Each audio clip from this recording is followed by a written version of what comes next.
Well, good afternoon.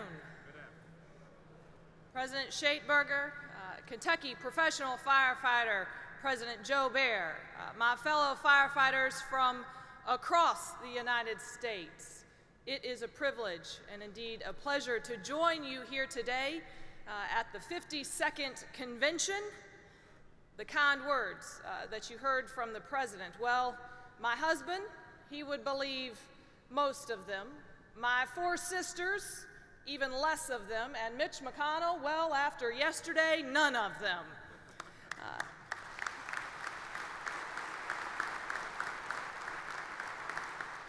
I am the Kentucky woman, through and through, who my Republican colleagues so gentlemanly refer to as an empty dress that seeks to retire Mitch McConnell. Now, they don't have the first part of that sentence right, but with the help of firefighters all across this nation rising up to help us literally write history, we will make that latter part a reality with each and every one of you.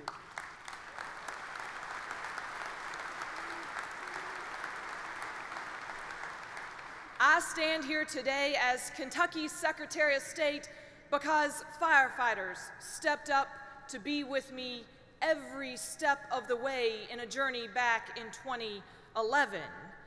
And it should come as no surprise, indeed, that the first in line to be with me every step of the way in this race were the firefighters all across this nation. You run into burning buildings, you put your lives on the line, and you didn't hesitate when we said we are in this race to finally give the people of Kentucky, indeed of the United States, a fighting chance over the partisan politics and gridlock that Mitch McConnell has championed for over 30 years, now 3 decades. It will be because of each and every one of you, the Kentucky professional firefighters that are joining me here on this stage, that we make history together and elect Kentucky's first female United States Senator.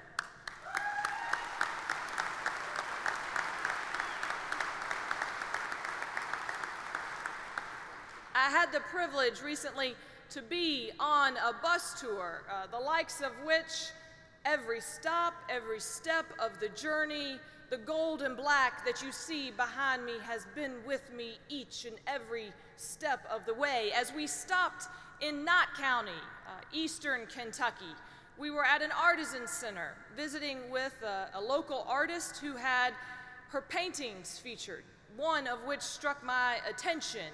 It was titled "Cutting a New Path," something I think is fitting for each and every one of you that's here today. It struck me because it was a replica of where her grandmother, who was such an inspiration to this artist, was actually buried, with the light in the forest shining above. I stand here today because of 2 amazing grandmothers that taught me I could do anything I put my mind to. In this race for the United States Senate, together we are seeking to cut a new path for the Commonwealth of Kentucky and indeed the United States of America. What's at stake? It's more than just party control. That's what Mitch McConnell wants to make this race about, but it's about 2 very different visions for how we move this nation, how we move Kentucky forward. One that wants to hold us back, as he has now for 3 decades, or another that will actually move us forward where we deserve and should to be. Mitch McConnell, who only cares about his own job, or our vision, which is about growing the middle class of Kentucky and all across the United States. We are well on our way to making history.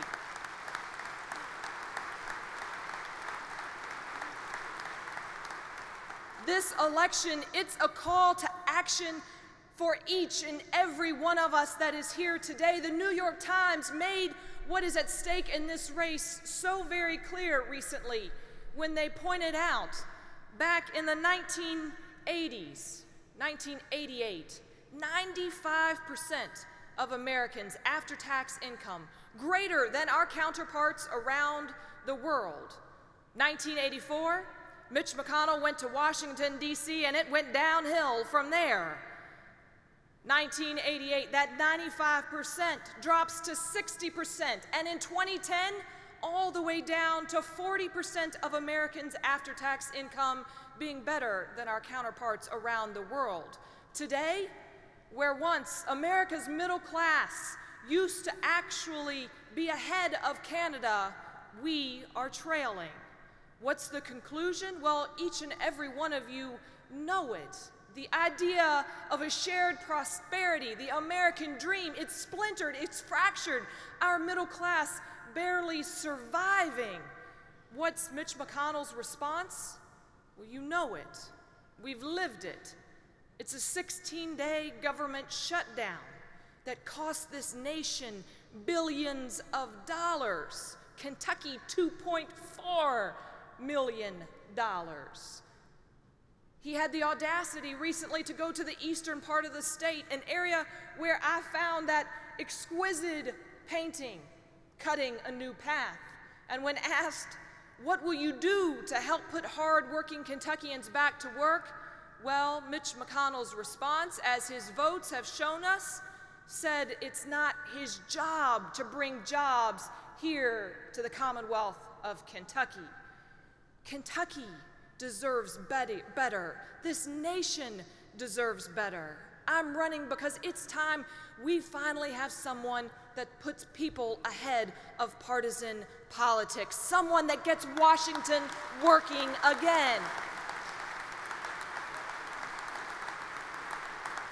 Now, there is no silver bullet that's going to solve all of our economic woes. You and I both know that, but it's about having someone who believes, as I do, that it is a senator's #1 priority to actually put hard-working Kentuckians back to work, to grow the middle class across the United States, to fight to give our middle class a fighting chance at actually not just surviving, but thriving. They are ready for someone that will work to give them that opportunity, someone who believes, as I do, that we must increase incomes all across our middle class, encourage job growth, train our workers not just for the jobs of today, but for the jobs of tomorrow, and make Kentucky, this nation, competitive not just locally, but globally.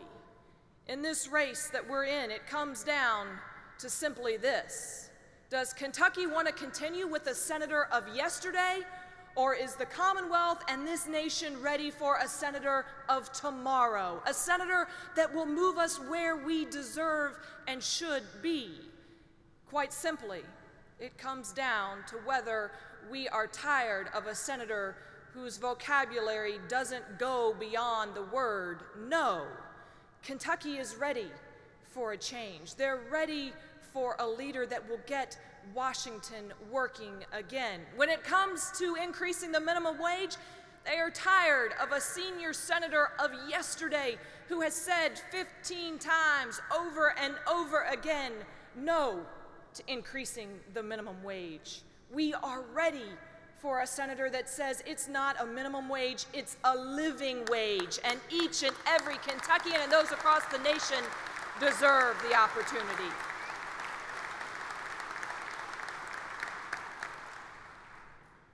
You and I both know that's how we grow the middle class. That's how we help to put jobs back into our economy. When it comes to the women of our state, 53% of the electorate, the women across the United States, well, we're fed up with a senior senator of yesterday who votes against the Violence Against Women's Act, the Paycheck Fairness Act, the Lilly Ledbetter Act. I know, indeed, you were as astounded as I was to hear the comments that our senior senator made just last week up in northern Kentucky, that in his view, he believed all barriers for women had been lowered and that there was no need for preferential treatment. Kentucky, this nation, the women of my state, the women of this nation are ready for someone that says 76 cents on every dollar is not acceptable and is not preferential treatment, Mitch McConnell.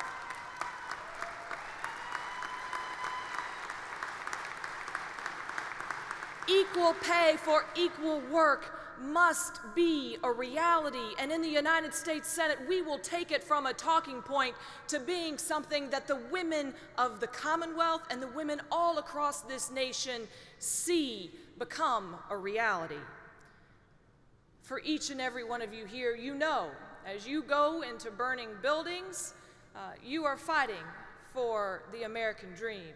Veterans here in the Commonwealth, 350,000, the fourth largest in the nation. Well, they're tired of a senior senator who has said no to making the Hiring Heroes Act permanent, an act that actually gives our veterans a fighting chance at getting a job when they come back from fighting for us overseas. They're ready for a senator that will fight for them when they come back home and won't make them fight for the benefits that they are due and deserved.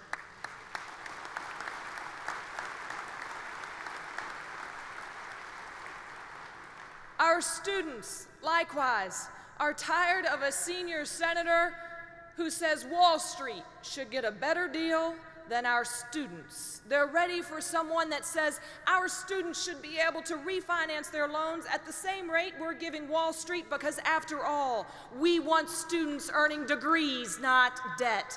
That's what's at stake in this election.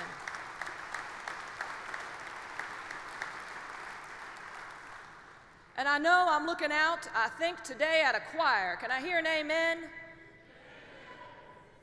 When we are tired of a senior senator who says unions are a 50-year mistake. If he had his way, he would end collective bargaining, remove prevailing wage. We are ready for a senior senator that says it is labor that has lifted millions out of poverty. Collective bargaining is a fundamental right for our American workers.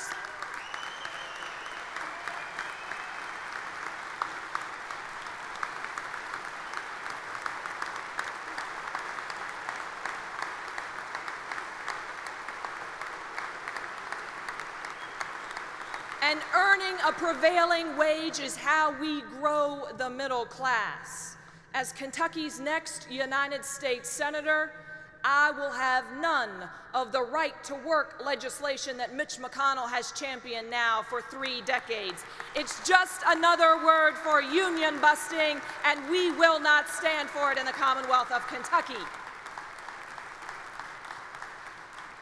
Now, this election, it's caught a lot of eyes, a lot of attention, watching what will happen in the Commonwealth. You have stood with me every step of the way. Joe Bear has been there to catch me should I fall off of our bus, to make sure that we are walking step by step together to literally rewrite history.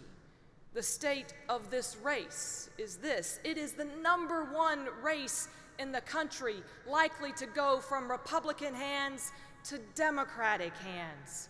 As I stand here today, despite the millions of dollars in very negative, nasty ads that Mitch McConnell has spent against us, we stand where no one has ever stood before, collectively running ahead of the minority leader after 20 polls, 48 to 46, ahead by 2 points.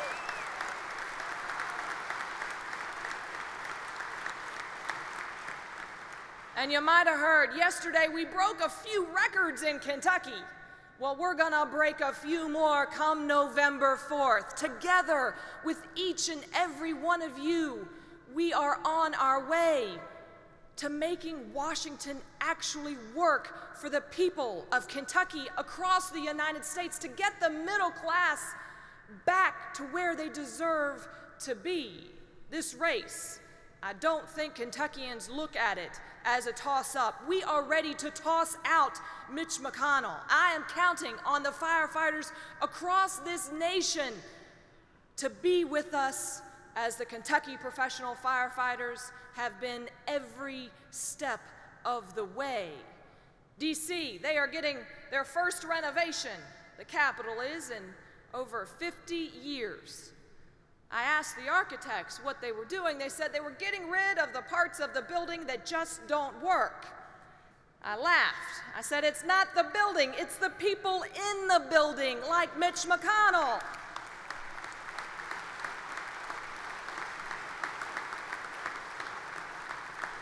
That think and act like it's the 1600s. Kentucky, this nation, is done with a senator of yesterday that champions yesterday's minimum wage, yesterday's horrible view on women, our veterans, and horrible treatment of labor. We are ready for a senator of tomorrow, a senator that will have the backs of those that are fighting for us, that will have the backs of those that are going into the blazing fires to make sure that we can live the American dream. You will get a United States senator that will have your back come November 4th.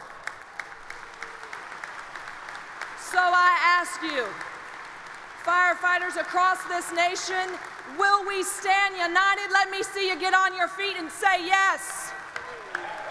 And will we bring home a victory come November 4th? Let me hear you say yes. Thank you all very, very much. Thank you.